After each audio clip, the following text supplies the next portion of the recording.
Aalis ka na naman, na walang paalam. Gusto mong magkasunukan tayo ngayon.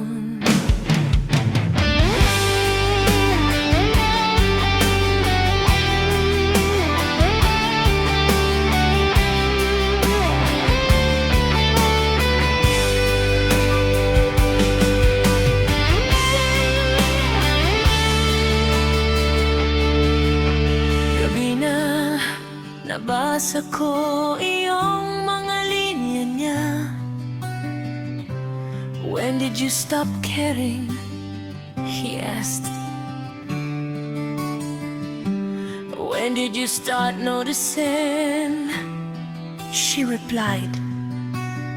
Sumulat ng sariling bersyon sa kung paano ko ito naintindihan. Hindi man ako kasing sikat niya, halos pumapantay kami bilang taong minsan ay nasaktan. Malalim ang hugot at bigati ang gasolina. Noong gabing iyon, hindi ako nagpadala ng mensahe sa unang beses. Hindi ako ang unang bumati ng magandang umaga. Hindi ako sumagot sa tawag mo kung kamusta na ba ako. Doon mo naramdaman ang kapangyarihan mo sa akin. Isang kurot sa mas maraming sampal na ibinigay mo sa akin. Totoo, hindi man ako mahilig magbasa ng tula. Kung ano mang tawag natin sa instrumentong ito, pero marunong din akong gumamit ng salita. Sa puntong iyon, wala kang narinig mula sa akin. Kaya napatanong ka kung mahal pa rin ba kita.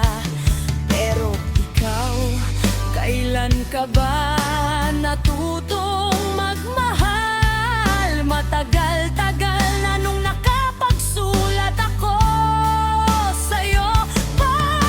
Hindi mo na nabasa ang mga sinulat ko bukod sa mga tula at opinyon ko sa school newspaper nung bata ko.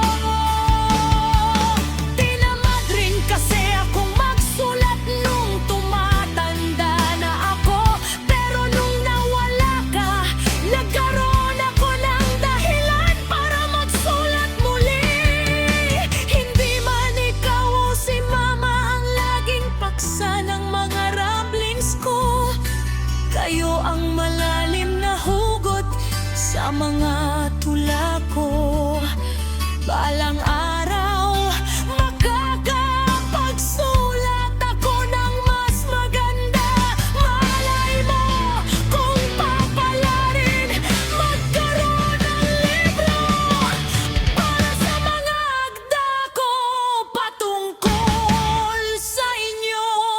Sa ngayon, hanggang maliliit na post muna.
minahal na